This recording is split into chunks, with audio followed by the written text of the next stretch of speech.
दोर्भिर्युक्ता चतुर्भिः स्फटिकमणिनिभा भासमान समाना सा मे वाग्देवतेय निवसतु बदने सर्वदा सुप्रसन्ना। दोर्भिर्युक्ता चतुर्भिः स्फटिकमणिनिभा भासमान समाना सा मे देवतेय निवसतु बदने सर्वदा सुप्रसन्ना। बदने सर्वदा सुप्रसन्ना। वक्रतुंड महाकाय सूर्यकोटि समप्रभा निर्विघ्नं कुरु मे देव सर्वकार्येषु सर्वदा। नारायणं नमस्कृत्यं नरं चैव नरोत्तमं देवीं सरस्वतीं व्यासं ततो जयमुदीरयेत्। स्वान्तः प्रविश्यवाचमिमां प्रशोस्तां सञ्जीवयत्यखिलशक्तिधरा स्वधाम्ना। अन्यस्ते हस्तचरणश्रवणात्वगादीन् प्राणन्नमो भगवते पुरुषाय तुभ्यम्। कृष्णाय वासुदेवाय हरे परमात्मने प्रणतक्लेशनाशाय गोविन्दाय नमो नमः। रामाय रामभद्राय रामचन्द्राय वेदसे नाथाय सुनाथाय सीतायाः पतये नमः। पवनतनय संकटहरण मंगलमूर्तिरूप राम लखन सीता सहित हृदय बसो सुरभूप। सियावर रामचंद्र की जय, श्री जानकी मैया की जय, श्री रामचंद्र भगवान की जय। जय जय श्री राधे श्याम। कल आपने श्रवण किया गोस्वामी तुलसीदास जी के द्वारा शिव जी की वंदना, माता गौरी की वंदना, ब्राह्मणों की वंदना और गणेश भगवान की वंदना कर रहे हैं। कौन? गोस्वामी तुलसीदास जी। क्यों कर रहे हैं? क्योंकि हमारी इस संहिता को संपूर्ण करने में, सफल बनाने में हमारा वो सहयोग करें। जब हम कोई कार्य करते हैं ना, जीवन का महत्वपूर्ण कार्य कौन सा है? कौन सा है? जीवन का महत्वपूर्ण कार्य कौन सा है? बोले विवाह बंधन में बंधना। अगर एक सक्सेसफुल नहीं हुआ, आपका विवाहित जीवन सक्सेसफुल नहीं हुआ, तो कुछ भी नहीं, जीवन में सब बेकार ही है कि नहीं? क्योंकि भाई 100 वर्ष का रहता ना संबंध, 25 साल की उम्र में हुआ तो 75 साल, मतलब 75 साल का संबंध है आपका। 25 साल तो ऐसे घूमने फिर घूम गए, चले गए। तो ऐसे कार्यों में जब जहां हमारा महत्वपूर्ण जीवन व्यतीत होने वाला हो, वहां पर हमको सबकी वंदना करना चाहिए, सबका आशीर्वाद ले लेना चाहिए। इसके बाद ही गृहस्थ के बंधन में बंधना चाहिए। नहीं कि भाग के शादी करे भाई, भाग यहाँ भाग के गए, वहां भाग के गए, कितनों के साथ भाग गए पता ही नहीं चला है। तो एक खेल कुत्ते बिल्ली का खेल नहीं है, ये मनुष्य का जीवन का संबंध है इससे। इसलिए इसमें हम सबको अपने बड़ों का सम्मान करते हुए उनका आशीर्वाद लेना चाहिए। इनके आशीर्वाद के बिना ये मैरिज लाइफ सक्सेसफुल नहीं हो सकती है। जो भाग की शादी कर रहे हैं 2-4 दिन की है, कहते हैं 4 दिन की चांदनी फिर अंधेरी रात। कल बता रहा था ना कि जज वकील सब परेशान हैं कि मैं दूसरा काम करूं कि तलाक वाला काम करूं। इतनी पेंडिंग केस पड़े हुए हैं। बेचारा सोचा होगा शादी करूंगा, विवाह करूंगा, पत्नी के साथ रहूंगा, पत्नी ने FIR करके तलाक पहुंचा दिया, वहां कोर्ट तक पहुंचा दिया। क्यों हुआ ऐसा? क्योंकि जीवन में आशीर्वाद नहीं है। किसका? पहली बात तो माता पिता का नहीं, सगे संबंधियों का नहीं है, ब्राह्मणों गुरुजनों का नहीं है, तो देवताओं का भी आशीर्वाद नहीं मिलेगा। जब तक माता पिता का आशीर्वाद नहीं मिलेगा तो देवता भी क्या करेंगे भाई? अरे तमेव माता च पिता त्वमेव त्वमेव बंधु च सखा त्वमेव त्वमेव विद्या द्रविणम त्वमेव त्वमेव सर्वम मम देव देवा। जब माता पिता को तुम अवहेलना कर रहे हो, हैं, उन्हीं का अपमान कर रहे हो, तो देवता कुछ नहीं कर सकते, कोई न मंत्र न तंत्र, कोई शक्ति कुछ नहीं कर सकती। इसलिए विवाह के बंधन में जब बंधने जाओ, सर्वप्रथम अपने माता पिता का आदेश लेकर जाओ, उनका आशीर्वाद अवश्य होना चाहिए आप। और इतना ही नहीं, सगे संबंधियों का, आस पड़ोसियों का भी आशीर्वाद होना चाहिए, नहीं तो नैया डूब जाएगी, 100 वर्ष पूरा हो नहीं पाएगा। तो क्या है ये, ऐसे महत्वपूर्ण कार्यों में सब बड़ों का आशीर्वाद लेना चाहिए। तो गोस्वामी तुलसीदास जी संहिता लिखते हुए बहुत महत्वपूर्ण कार्य कर रहे हैं अपने जीवन में, इसलिए सबका आशीर्वाद ले रहे हैं। विवाह के बाद भी और बहुत सारे कार्य होते हैं जिसमें हमको बड़ों का आशीर्वाद लेना पड़ता है, ठीक है। इनका आशीर्वाद नहीं हुआ तो सफल नहीं हो सकता वह कार्य, इसलिए आशीर्वाद लेना चाहिए।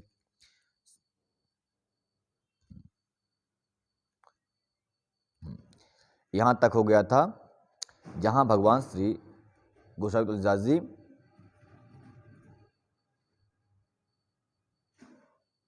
सरस्वती जी का वंदना कर रहे थे। क्या कहते हैं गोस्वामी तुलसीदास जी, मुद मंगल में संत समाजू, जो जग जंगम तीरथ राजू, राम भक्ति जहाँ सुर सरि धारा, सरसहि ब्रह्म विचार प्रसारा, सरसहि ब्रह्म विचार प्रसारा। मुद मंगलमय संत समाजू, आह, ये संत समाज है ना, क्या करने वाला है, आनंद और कल्याण करने वाला है। इसलिए संतों के चरणों की वंदना। जो जंगम तीर्थ राजू, जहां ये पहुंच जाते हैं वहीं तीर्थ हो जाता है।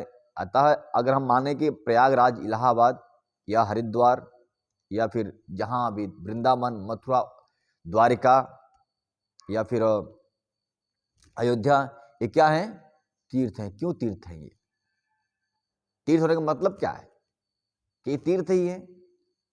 तीर्थ का मतलब एक ही है कि यहाँ संत निवास करते हैं, इसलिए ये तीर्थ है।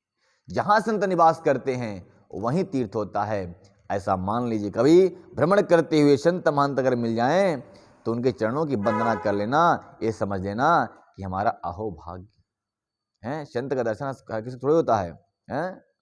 असंत का दर्शन तो गलियों में हो जाएगा, कहीं भी देखो, चौक पे बैठे होंगे पीपा के या ठंडे में भी, हैं, वो क्या, कौन है वो? असंत हैं। कब मौका मिले कब वो आपके पाकेट मार देंगे पता ही नहीं चलेगा। घात लगाए बैठे रहते हैं, कौन जाए अकेला, मैं पीछे पड़ जाऊं उसके। क्या है ये? संत हैं, असंत हैं। संत कौन है? संत वो हैं जो आपकी विपदा, आपके दुखड़े को हर लेते हैं, आपका मार्गदर्शन कर लेते हैं। ऐसे संत जहां रहते हैं वहां क्या होता है? तीर्थ होता है। और कभी कभी वो संत भ्रमण करते हुए किसी घर में पहुंच जाते हैं और उस घर को भी वो तीर्थ बना देते हैं। उनके चरणों के लिए जहां पहुंच जाए वो घर भी तीर्थ के समान हो जाता है। अच्छा, संतों के रहने मात्र से, जाने मात्र से वह घर तीर्थ हो जाता है, इसका कारण क्या है? बोले कि राम भक्त जहां सुरसरी धारा, इनके हृदय से, इनकी वाणियों के द्वारा राम की भक्ति का प्रचार प्रसार होता रहता है, इसलिए ये संत तीर्थ के समान हैं। जिसके मुखारबिंद से राम नाम की महिमा का बखान होता हो, वो संत जहां पहुंचते हैं वहां का तीर्थ, वो घर, वो स्थान तीर्थ के रूप में बन जाता है, तीर्थ रूप हो जाता है। विधि निषेध में कलिमल हरनी, कर्म कथा रविनिंदक बरनी, हरिहर कथा विराजत बेनी, सुनत सकल मुद मंगल देनी। गोस्वामी तुलसीदास जी कहते हैं कि विधि और निषेध, यह करो या ना करो, यह विधि निषेध रूपी कर्मों की कथा कलयुग के पापों को हरने वाली है। सूर्य तनया यमुना जी हैं और भगवान विष्णु शंकर जी की कथाएं त्रिवेणी रूप से सुशोभित होती है, जो सुनते ही सबको आनंद और कल्याण देने वाली होती है। किसी कथाएं? बोले सूर्य तनया यमुना जी की, भगवान विष्णु की और शंकर जी की कथाएं ये क्या हैं? त्रिवेणी हैं, और इनमें इस रामचरितमानस में ये तीनों कथाएं विराजमान हैं। तो क्या करने वाली है? बोले आनंद और कल्याण करने वाली हैं। उनको सुन मात्र ले तो अपने आप भटका हुआ व्यक्ति अपने मार्ग में आ जाएगा पुनः। त्रिवेणी है, कल्याण करने वाली हैं, और तीनों प्रकार के ताप को हरण करने वाले हैं। क्या कौन सा ताप? दैहिक, दैविक और भौतिक। ये तीनों ताप। कोई बड़ा ग्लानि में पड़ा हो, चिंता हो बच्चों से, पत्नी से, पति से, भाई से, बंधुओं से, या फिर संसार से, आके भागवत कथा में बैठ जाए, निश्चित रूप से उसके मन की शांति मिलेगी। जो शांति आपको कहीं नहीं मिल सकती, वो भागवत कथा से, रामचंद्र की कथा से तथा गीता के श्रवण मात्र से आपको प्राप्त हो जाएगी। इसलिए जब कभी मन उद्गिन्न हो, यानी मन में टेंशन आ जाए, तो हरि कथा जरूर सुन लेना जाकर। और जब होता है बड़ा संकट आ जाए, तो सत्यनारायण कथा करा लेना, सुन लेना, श्रवण कर लेना, सब संकट दूर। हरि कथा ऐसी है जो अशांति में शांति प्रदान करने वाली है, अधर्म पे धर्म प्रदान करने वाली है, और अन्याय पे न्याय प्रदान करने वाली है। कौन? ये भगवान श्री हरि की कथा। बटु विश्वास अचल निज धरे मां, तीरथ राज समाज सुकर्मा, सबहि सुलभ सब दिन सब देसा, से बत सादर समन कलेसा। उस संत समाज रूपी प्रयाग में जिन संतों के मुख पर भगवान की रसमयी सुधामयी कथा विराजमान होती है, उन संत रूपी प्रयागराज में अपने धर्म में जो अटल विश्वास है वह अक्षय वट है। यानी कि वो संत समाज जो सनातन धर्म में अटल विश्वास रख करके बैठे हैं, वो क्या है? बोले अक्षय वट है वो। और शुभ कर्म ही उस तीर्थराज का समाज परिकर है। वह संत समाज प्रयागराज का सब देशों में सब समय सभी को सहज में ही प्राप्त हो सकता है, और आदर पूर्वक सेवन करने से क्लेशों को नष्ट करने वाला भी हो सकता है। आदर से देखिए, एक तो निश्चित रूप से बारिश के मौसम में जब बारिश होती है तो क्या पूछ के होती है कहाँ पठार है, कहाँ मैदान है, कहाँ घाटियां हैं, कहाँ खेत है, कहाँ पर्वत है? पूछता है क्या? वो नहीं, हर जगह बराबर बारिश होती है। लेकिन वर्षा का जल पहाड़ों पर नहीं टिकता, खेतों में टिक जाता है, कुआं में टिक जाता है, बावलियों में टिक जाता है, नदियों में टिक जाता है। क्यों? क्योंकि जिसमें जिसका पात्र बड़ा है, उस वर्षा के जल को संयोग करने की जिसमें क्षमता है, वहीं पर वर्षा का जल एकत्रित होता है। हर जगह पर जहां अहंकार की ऊंचाई है, अज्ञानता की ऊंचाई है, अश्रद्धा की ऊंचाई है, नास्तिकता की ऊंचाई है, वहां भागवत गीता रामचरितमानस रूपी ज्ञान की जो बारिश का जल है वो वहां नहीं टिकता। टिकता कहां है? जहां श्रद्धा की गहराई है, जहां भक्ति की गहराई है, जहां प्रेम की गहराई है, वहां भागवत का ज्ञान टिक जाता है, वहां गीता का ज्ञान टिक जाता है, वहां रामचरितमानस का भी ज्ञान टिक जाता है। बोल जय जय श्री राधे श्याम। एक बार बोल दिया करें उधर से, आप लोग लगता है मुझे सो गए।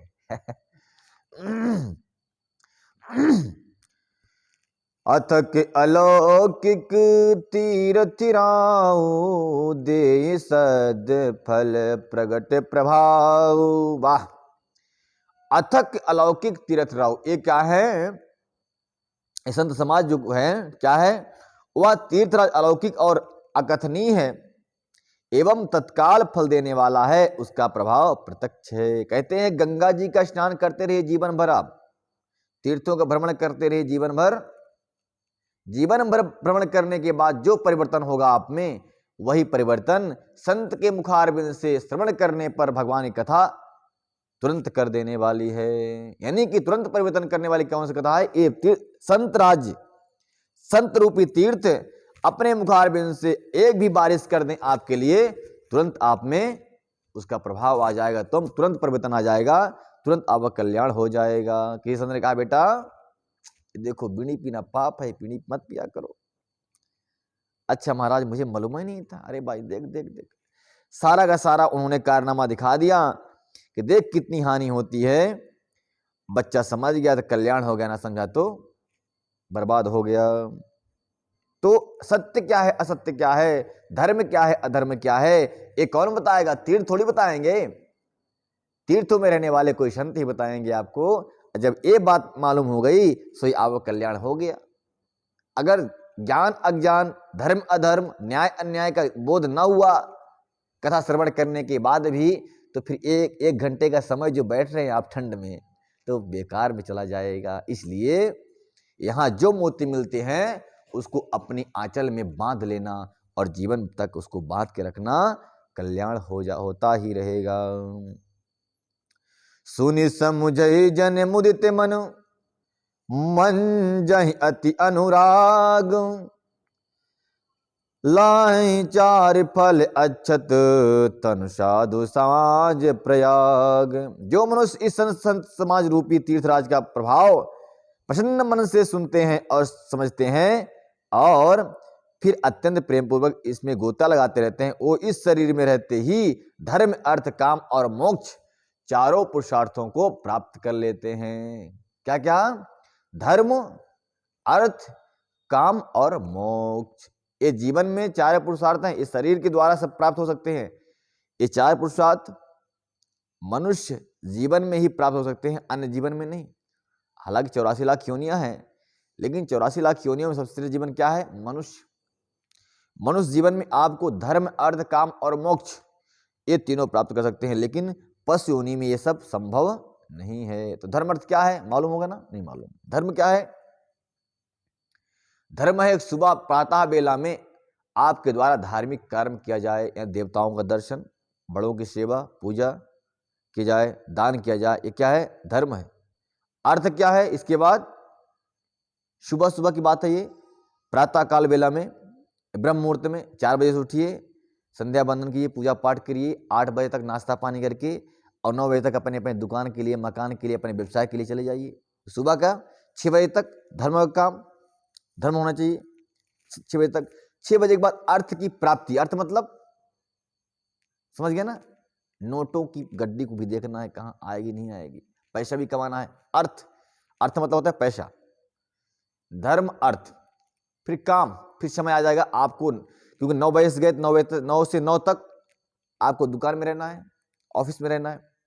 9 के बाद आए तक काम का सेवन। आप समझ जाइए काम का सेवन क्या है, मैं उसके बारे में नहीं बताऊंगा विशेष। काम, फिर आएगा मोक्ष सुबह।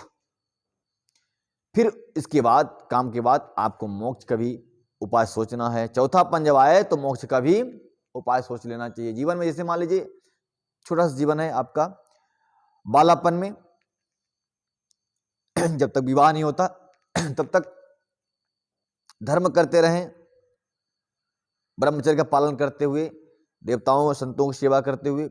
फिर जब तक विवाह हो जाए तो फिर काम का सेवन, अर्थ का सेवन, और चौथापन जब आ जाए, जब बाल दाढ़ी मुछ पक जाए तो ड्राई न करा ले, फिर समझ जाए कि भगवान की नोटिस आ गई मेरे पास, अब कभी भी टिकट कर सकता है।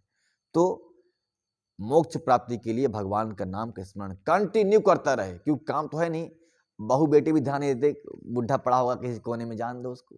सुबह चाय दे देना, कब काम खत्म, और शाम सुबह रोटी दे देना, काम खत्म। कोई पूछता भी नहीं कि दादा मैं ये कर रहा हूँ तो आपसे पूछ लो, उन्हें कोई मतलब नहीं रखा था। इसका मतलब भगवान ने आपको स्वतंत्र कर दिया उधर से, तो फिर अपना क्यों जबरदस्ती अपनी टांग अड़ा रहे, भाई मेरे से पूछ करो, ये काम करो। अरे भाई जो तुम्हारा काम है अब कर लो। तो क्या काम है? मोक्ष की प्राप्ति। बहुत किया, घर बनाया, द्वार बनाया, मकान सब कुछ बना दिया, बीवी बच्चों की सेवा भी कर, बच्चों की सेवा, शादी भी कर दिया, विवाह कर दिया, सब कुछ आपकी जिम्मेदारी खत्म हो गई। अब चौथापन आ गया। अब आप ले लो माला, एक साइड में बैठ जाओ और ओम नमो भगवते वासुदेवाय हरि नाम का जपन करते रहो। अरे नाम रट ले हरि का नाम रट ले, नाम रट ले हरि का नाम रट ले, हरि तेरे काम आएंगे, प्रभु तेरे काम आएंगे। नाम रट ले, नाम रट ले हरि का नाम रट ले, नाम रट ले हरि का, हरि तेरे काम, प्रभु तेरे काम आएंगे। नाम रट ले। उस बेटे पे भरोसा नहीं करना, उस बेटे पे भरोसा नहीं करना, उस बेटे पे भरोसा नहीं करना, बेटे को बहू ले जाएगी, बेटे को बहू ले जाएगी। नाम रट ले, नाम रट ले हरि का नाम रट ले, नाम रट ले हरि का नाम रट ले, हरि तेरे काम आएंगे, प्रभु तेरे काम आएंगे। नाम, उस बेटी पे भरोसा नहीं करना, उस बेटी पे भरोसा नहीं करना, हाँ उस बेटी पे भरोसा नहीं करना, बेटी जमाई ले जाएंगे, बेटी जमाई ले जाएंगे। नाम रट ले, नाम रट ले हरि का नाम रट ले,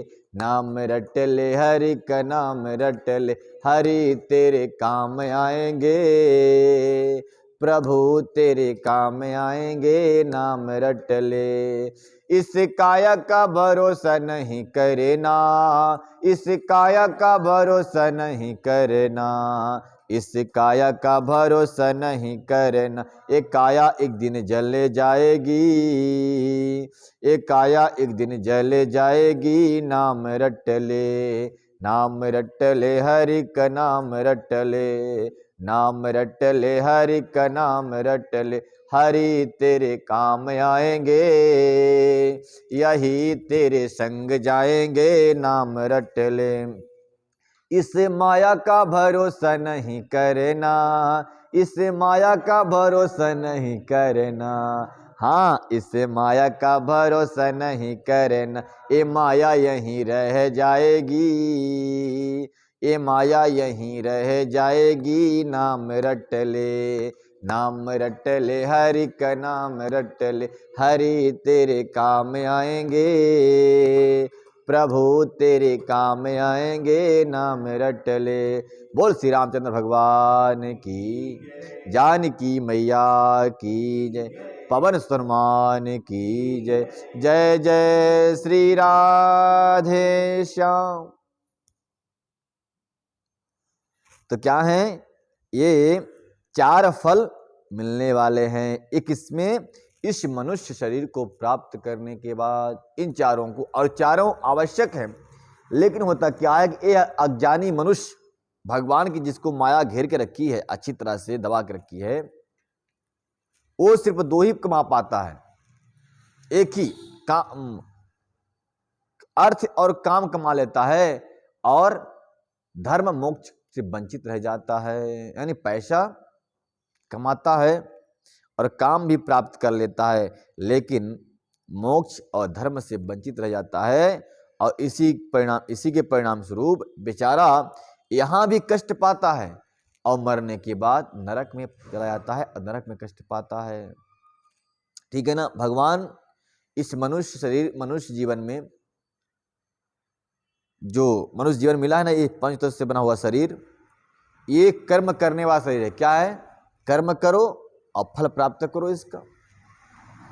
और इसके बाद 2 शरीर और मिलते हैं। मरने के बाद एक शरीर मिलता है, अगर पुण्यात्मा है तो उसको दिव्य शरीर मिलेगा। दिव्य शरीर समझते हैं? जिसमें कभी बुढ़ापा, जरा, बुखार इत्यादि, भूख लगना इत्यादि नहीं होता, वो दिव्य शरीर होता है। एक शरीर मिलता है यातना शरीर। यातना शरीर समझते हैं? यातना मतलब समझ गए होंगे आप। यातना मतलब कष्ट भोगने वाला शरीर। 3 प्रकार के शरीर मिलते हैं भगवान के द्वारा। 3 प्रकार के शरीर की रचना है। एक तो पंच तत्व से बना हुआ, दूसरा दिव्य शरीर से बना हुआ, दिव्य बना हुआ, और तीसरा है यातना से बना हुआ। उसमें प्रवेश करने के बाद, यातना वाले शरीर में प्रवेश करने के बाद व्यक्ति, जीव नरक में जाता है। नरक में जाने के बाद जिसने जीवों को मार के पकौड़ा बना के खाया है उसको भी वहाँ पकौड़ा बनाते हैं, खौलते हुए तेल में कढ़ाई में डाल देते हैं, लेकिन मरता नहीं है वो, क्योंकि यातना प्राप्त करने के लिए मरा है। क्योंकि एक मरता तो सिर्फ ये शरीर है।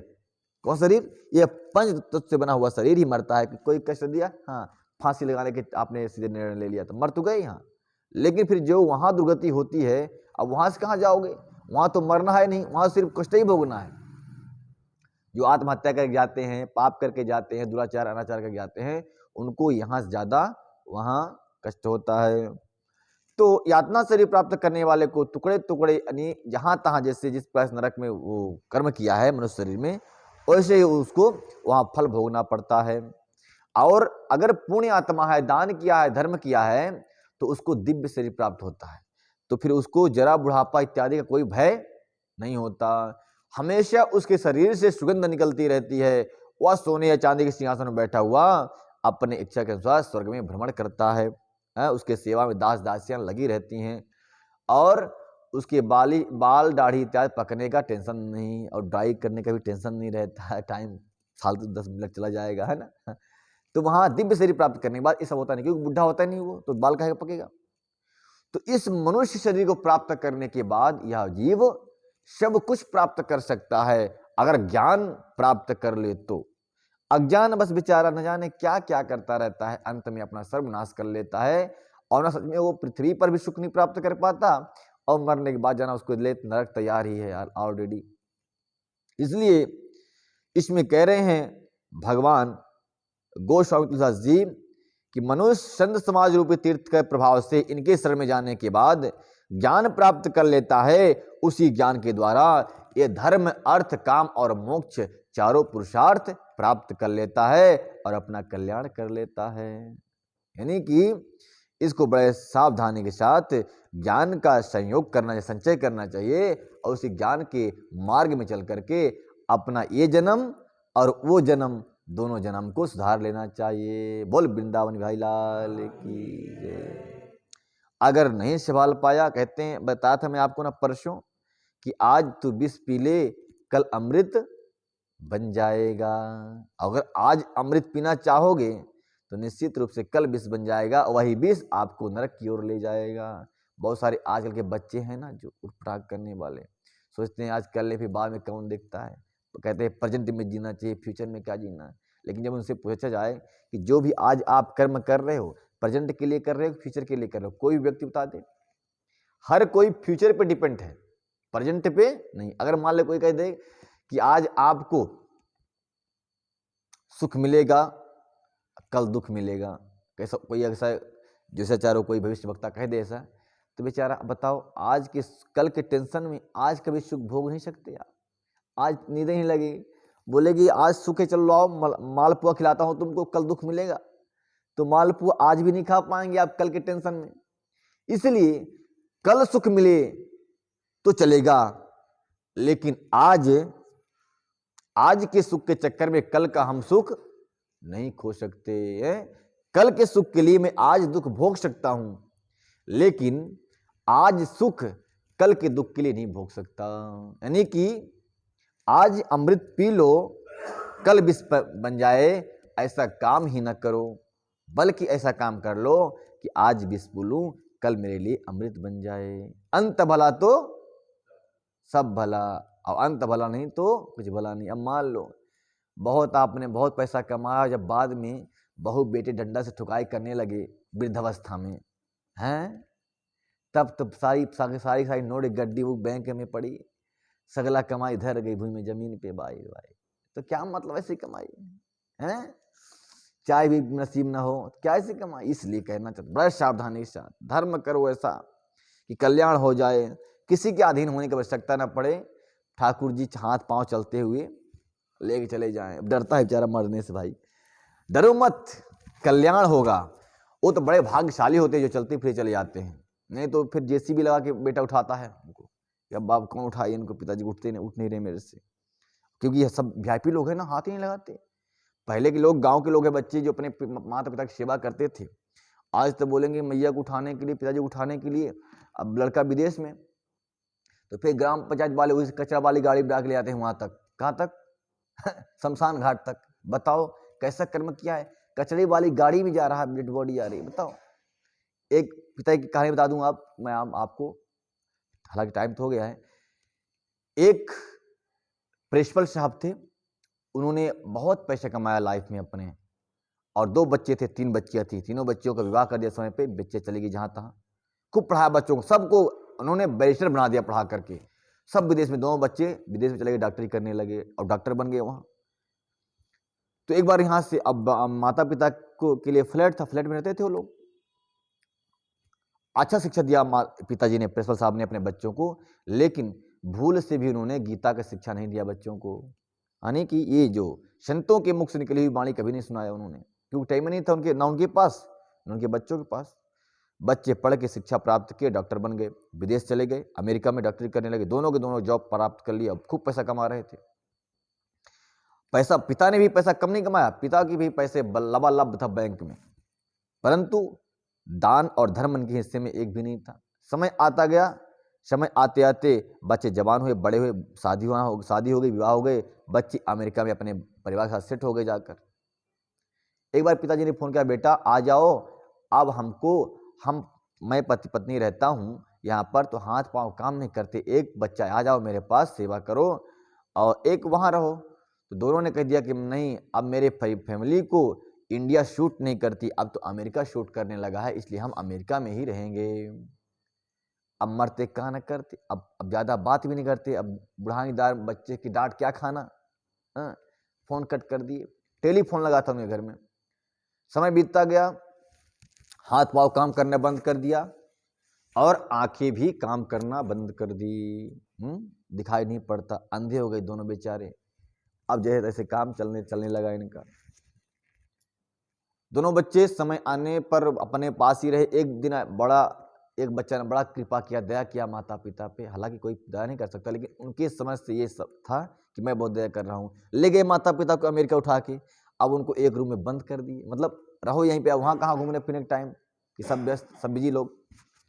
वहाँ पहुँचे, माता पिता रहे, उनको वहाँ सूट नहीं किया था, फिर फ्लाइट बुक किया, इंडिया में आके छोड़ दिए, इंडिया में रहने लगे। समय आने पर एक डॉक्टर लगा दिया उन्होंने कि माता पिता की देखरेख करने के लिए, देख रेख करते रहो, माता पिता को कोई कष्ट नहीं होना चाहिए मेरे। रहने लगे माता पिता। एक दिन की बात, पिताजी को पैलेस मार दिया। क्या मार दिया? लकवा जिसको बोलते हैं, मार दिया। अब माता जी सेवा करती रही, जहां तहां ले जाती रही, वो भी असहाय, उनका भी हाथ पांव काम नहीं करता, लेकिन फिर भी घसीट के करती रही। एक दिन समय आया, पिताजी चल बसे। पिताजी चले जाने के बाद जो उनकी पत्नी थी, यानी बच्चों की माँ, बच्चे अमेरिका में हैं, ठीक है, टेलीफोन घर पे है। पिता के चले जाने के बाद, पति के चले जाने के बाद पत्नी ने सोचा कि आज ये क्यों नहीं, क्योंकि दोनों का बेड जो है अलग अलग था, कुछ दूरी पर फासला रखा था। उन्होंने सोचा 4 बजे मुहूर्त में तो हमको आवाज दे रहे थे, आज 7 बजे आवाज क्यों नहीं दे रहे। तब देवी जी वो विकलांग हो चुकी थी, उन्होंने अपने आप को बेड से नीचे गिराया। कौन? उन अमेरिका में पढ़ने वाले डॉक्टरों की माँ जी खुद को बेड से नीचे गिराया, घसीट के आई। बेड पर जब देखा, अपने पतिदेवता परम धाम को जा चुके थे। परम धाम को जाने के बाद अभाग्य से इनको तो विकलांग हो चुके थे, वो भी थोड़ा विकलांग थी, लेकिन इनका आवाज, पत्नी को जब लकवा मारा तो इनका जब मुंह से मार दिया लकवा, आवाज बाहर नहीं निकलती थी। तो इन्होंने क्या किया, माता जी ने, पति तो मर गई, जान गई, लेकिन सोचा अब क्या करूं, तो पड़ोसी को फोन लगाया टेलीफोन से, जो टेलीफोन रखा हुआ टेबल पे, और टेबल को किस तरह से उन्होंने टेलीफोन को वायर पकड़ गिराया नीचे, उससे फोन लगाया। जब फोन लगाया तो फोन तो गया बगल वाले घर में, लेकिन आवाज नहीं जा रही थी। तो उनको ये मालूम था कि माता जी जो है तो आप बोलती नहीं। तो उसने क्या किया कि दरवाजा तोड़ने की कोशिश की, खोलने की, दरवाजा अंदर से बंद। तो उसने तोड़ना चाहा, लेकिन तोड़ा ही नहीं, क्योंकि ऐसा तोड़ना गुनाह होता, इसलिए पहले पुलिस को इन्फॉर्म किया उसने। पुलिस आई, जब पुलिस वालों ने कहा कि दरवाजा तोड़ो, तो समय बहुत हो चुका था क्योंकि 10 बज चुके थे, 7 से 10 बज गए। माता जी भी अपने पति के वियोग में अपने प्राणों को त्याग दिया।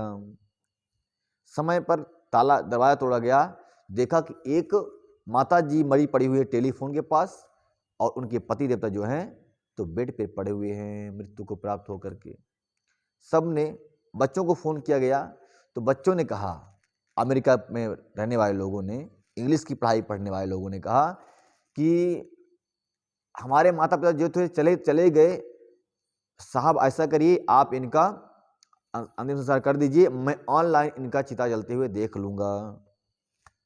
तो स्थिति है कि संतों के मुख से वाणी कहेगी राम की कथा, श्री कृष्ण की कथा के से वंचित व्यक्ति अपने माता पिता का ऑनलाइन चिता जलना देख सकता है, लेकिन उनसे मिलने वो नहीं आ सकता, क्योंकि उसके अंदर मानवता है ही नहीं, संस्कार है ही नहीं। आज के माता पिता ऐसे हैं जो अपने बच्चों से डरते हैं, ऐसी शिक्षा बच्चों को दे चुके हैं।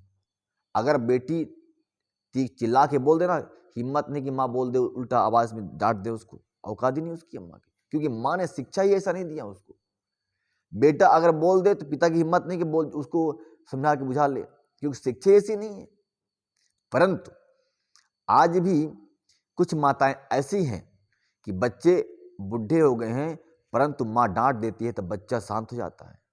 ये शिक्षा थी, एक कल्चर था पहले का कि उनमें शिक्षा नहीं संस्कार भरा जाता था। आज संस्कार नहीं शिक्षा भरी जाती है, और वो शिक्षा ऐसी है कि जो इंसान को पशु बना के छोड़ती है। ए फॉर एप्पल से लेकर जेड फॉर जेब्रा। जेब्रा क्या है? ना तो गधा है ना घोड़ा है, तो ना बच्चा गधा ही रह जाता ना तो घोड़ा ही रह जाता, एकदम घटिया पशु। तो ये पशु क्या करेंगे? यही नहीं बोलेंगे कि आप ऑनलाइन पिता की चलचित्र देख लेंगे, फॉर्मेलिटी अदा कर लेंगे, बाकी तुम लोग कर दो, नहीं तो ये ज़्यादा कृपा करेगा तो बोल दे ग्राम पंचायत वाले का कि जा ऐसा कर, तू घसीट ले पिताजी के पैर पाँव पकड़ डाल ले कचरे वाली गाड़ी में और ले जाओ वहाँ फेंक देना, जला देना, काम खत्म। बोल वृंदावन भाई लाल की जय। इसलिए ये रामायण की कथा, भागवत कथा, गीता की कथा अपने बच्चों को भी सुनाएं और स्वयं सुने, ताकि उनमें ये पता हो कि हमारे माता पिता का उपकार कितना है, हमारे माता पिता ने कितना संघर्ष किया है।